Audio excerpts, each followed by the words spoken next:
Welcome to Ahuriri Hawke's Bay, part of the 16,000 kilometres of coastline that rings New Zealand. And although it's enjoyed for many things, boating, fishing, swimming, surfing, and just generally enjoying the view, litter is creeping on to lots of these parts of New Zealand.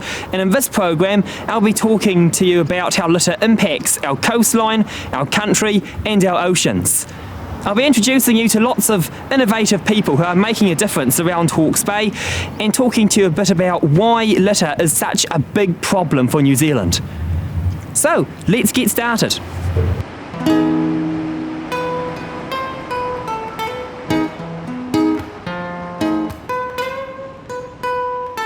So marine pollution is a truly massive problem, but how does all this rubbish end up in the sea in the first place? Someone who can fill us in a lot more on that is Jackie Wilton. Hi Jake. Jackie is an educator at the National Aquarium of New Zealand. I am. She's also in charge of the Napier City Council's Waste Aware program, teaching school students about the impacts of pollution in the ocean all across Hawke's Bay. So Jackie, how does all this rubbish end up on beaches like this? Unfortunately, Jake, it's due to a lot of human carelessness. I mean, people will drop their rubbish out of car windows, on the beaches, down the streams, even sitting right next to a rubbish bin. And unfortunately, everything will always lead to the ocean. Now, I bring my dog for a walk down on the beach down here on a regular basis, and it always amazes me the amount of rubbish that I do see, especially after a rainy night, where stormwater drains like this one are just pumping the stormwater rain straight out onto the beach, and the amount of rubbish just absolutely amazes me every day. Well, since we are down here at the beach ourselves, why don't we have a look around and see what sort of litter has ended up here? I think that's a great idea, Jake. Now, you will have to look carefully. You'll be surprised how small some of these pieces are, but let's go for it. Let's go see what we can find.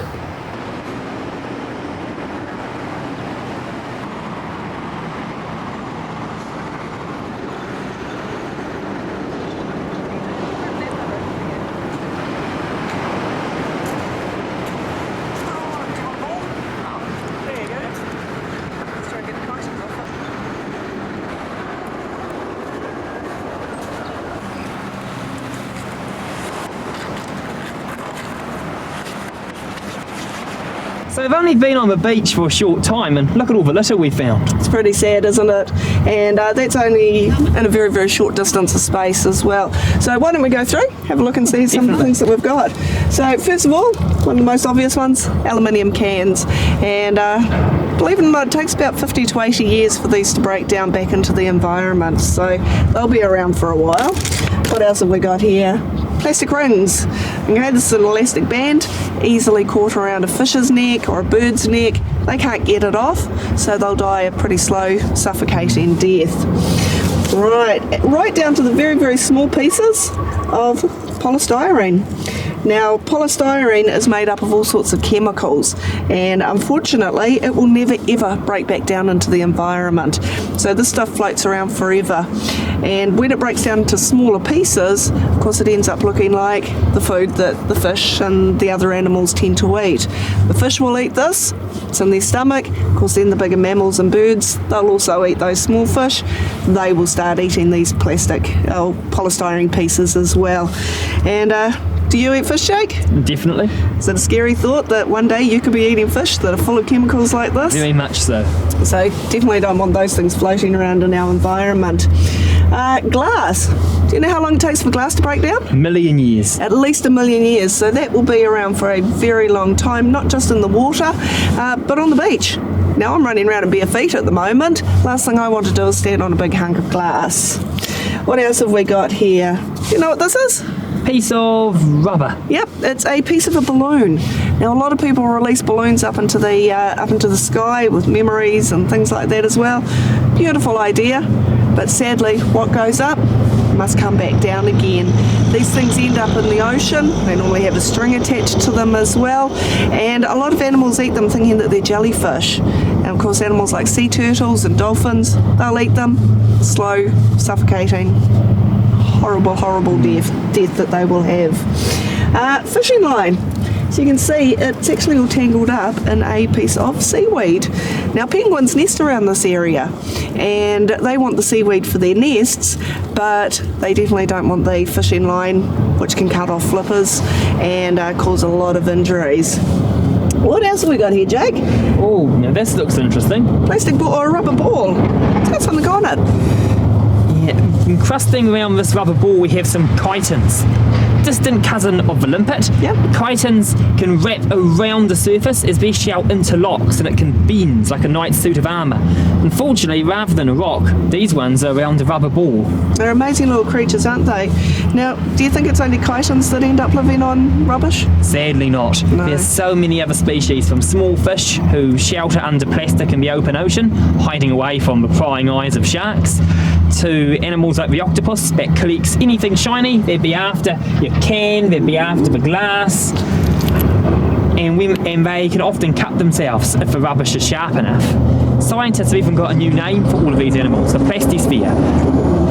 And the fortunate thing is, all these animals can survive without plastic. They'll all do better without plastic. Definitely. I think we can all do without a lot of rubbish around us, that's for sure.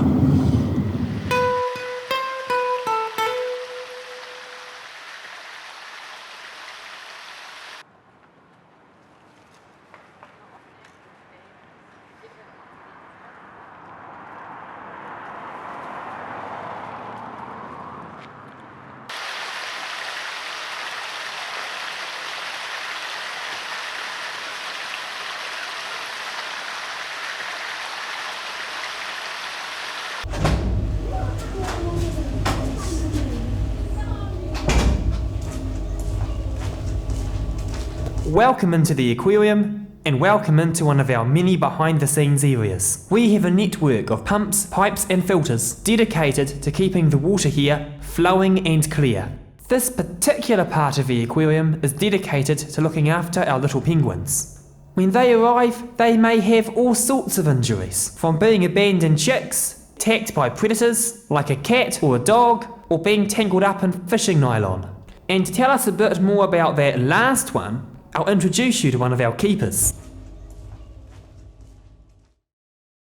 Marine litter is a huge problem for seabirds, with around 1 million birds dying each year because of rubbish. And to explain to you a bit more about why that is, I'd like to introduce to you Tara. She is one of our penguin keepers and a trained vet nurse. So Tara, tell us a bit more about penguins and how they're susceptible to litter. Yes, well, little penguins, they travel 50 to 70 kilometers a day, hunting for their fish and squid. They forage for food from sunrise to sunset along the coast. They do encounter fishing line, quite often being so near the coast, and this potentially can cause a lot of damage to our little penguins.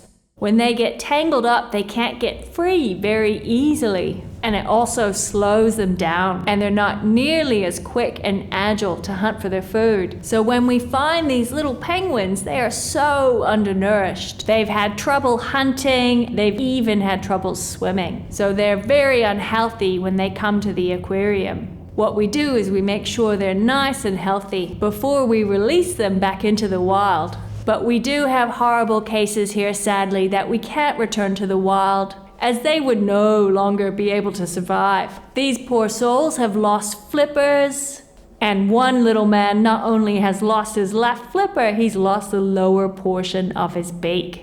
So these penguins will enjoy life here at Penguin Cove and help to educate people about the dangers of litter and pollution.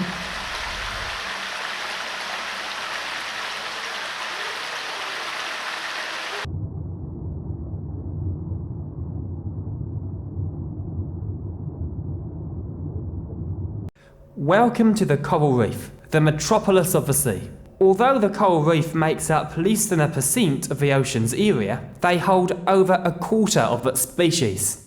And coral reefs aren't just important for those species that live in them, but also for the network of animals that visit them to find food, shelter, or even get their teeth clean. And the reefs are really important for islands, forming surf breaks and lagoons. They're pretty ancient too, having been around for longer than 500 million years. Coral starts out life as drifting plankton and fixes to reefs as adults. Some coral can move, but very slowly. And this makes them very susceptible to being smothered by passing rubbish. This makes it very difficult for them to eat any plankton drifting by.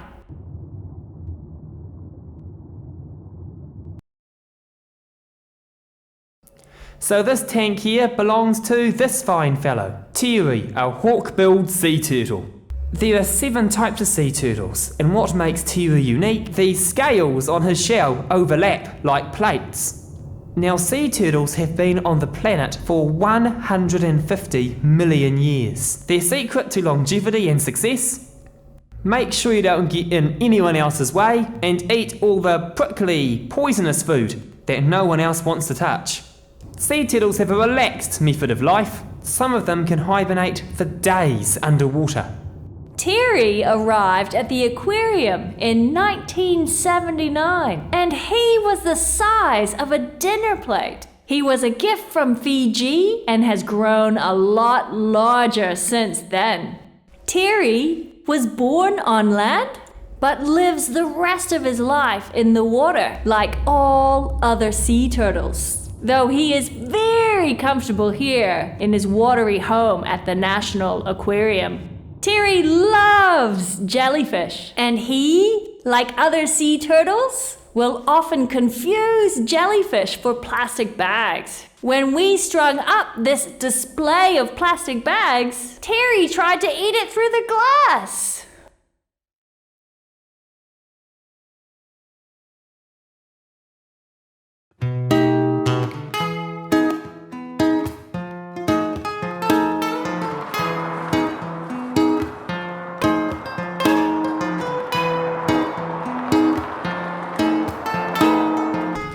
So litter in the ocean is a gigantic problem, but the good news is there are groups in Hawke's Bay who are making a positive difference. I'm at the Environment Centre in Hastings, and I'd like to introduce to you Sarah Grant, the Centre's manager, and Andrea Ledbetter, who's one of the community engagement coordinators here. And I will talk a bit about their work in the community and how they're helping to combat the litter problem. So Sarah, what is the history of the Environment Centre and its work? Well, in 2016, the Environment Centre will have been around for 15 years, so we're now an established community organisation. We're a registered charitable trust, and we work with the public and with various projects for the environment.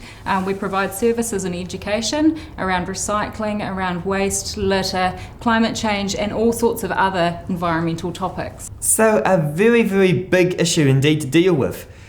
To give an idea of the scale of that issue worldwide, what are the impacts of litter entering the ocean today? Sure, so we know that most litter is generated on land and it makes its way through various channels out into the ocean. When it gets to the ocean, unfortunately, there's nothing that really biodegrades most of it or breaks it down. So once it gets there, it's kind of there. What it does do is it breaks often into smaller and smaller pieces just through the process of weathering, and that means that it can be uptaken by small animals. When it's concentrated in those small animals, so it's filling their digestive tracts and they get eaten by a larger animal, those larger animals also get filled up with those litter items, mostly plastic, which is one of the most predominant litter types around the world. And we have an awful lot of plastic entering the ocean. About 1 trillion plastic bags get made each and every year. And the USA alone goes through 1,500 plastic bottles every second. So it's a huge issue, and it's a growing one too. So Sarah, if this isn't kept under check, if we keep on going like we're going today, what would be the impacts on the ocean in the future? Absolutely devastating is the simple answer to that, Jake. With the concentration of litter that's happening in our oceans at the moment, that's going in at what we call an unsustainable rate. So there is no natural process that breaks down litter in the oceans or in the environment, particularly, as I say, plastics and metals and that type of thing. So once they're in there, they're there for this foreseeable future. And actually, we talked just before about how the plastics will actually outnumber the number of fish in the sea very shortly, and that's a real challenge that we have to overcome. Very dangerous sort of a situation we're heading towards. Definitely, and like you mentioned, Sarah, when plastic gets into the ocean, and it gets its way into the food web, it's really, really hard to eradicate. We are at the top of the food web in most ecosystems, in fact practically all of them nowadays, and that means that if plastic finds its way into the food web, it'll probably find its way back up to us. One study shows that we're eating over 11,000 pieces of plastic per person in a seafood diet each year, based off a preliminary study. And although this isn't harmful to us, we can continue eating fish without fear of getting sick in New Zealand. We're very, very fortunate like that. If this problem keeps on increasing, it could impact our very way of life. 1 billion people rely on seafood and fish in particular each year to survive for key sustenance. Imagine if all that food was contaminated. So the Environment Centre has got a massive mission, and to talk to us a bit about how this mission is carried out, Andrea, what are some ways the Environment Centre works in with the community? Sure, well in terms of litter education we work in 3 ways. We work with schools, we show the impacts of litter and how we can do something about it within the school environment and then the wider environment. The second way is through, with the general public, we have litter education games where again they get to see the impacts and just engaging with actual litter, so people gain more awareness of when they're walking around they can actually do something about it. And thirdly, through directly picking up litter, so litter cleanups within beaches and rivers around the region, and we do education there as well. Excellent. And one of the hardest things I found in educating the public, in particular schools, is that if you look at the average part of the ocean, it does look, at first glance, quite clean. It's only when you look on the seafloor, only when you look at the near microscopic level, do you notice all of the litter in the ocean. And it's only when you think long term do you actually realise all the damage that is being caused by this litter. So Andrea, what sort of resources and ways do you work with schools in Hastings to teach people about this problem? Okay, so we talk first about the global impacts we talked about before. So we're talking about our sea life particularly, where there's images, that are quite impacting, that not many people have seen. And then we look at the litter that we commonly find in our streets, in our schools, and asking, well, how does this litter get out to the ocean? Where does it come from? And we can talk about it, the source of the litter, and how it is making its way into the ocean, and predominantly that's through the drain system. The other way is we look at solutions. So what can we do within our school to reduce our litter? Even small things like looking at chippy packets and buying bulk rather than having the single-use small packets of chippies, that sort of thing, yeah. Excellent.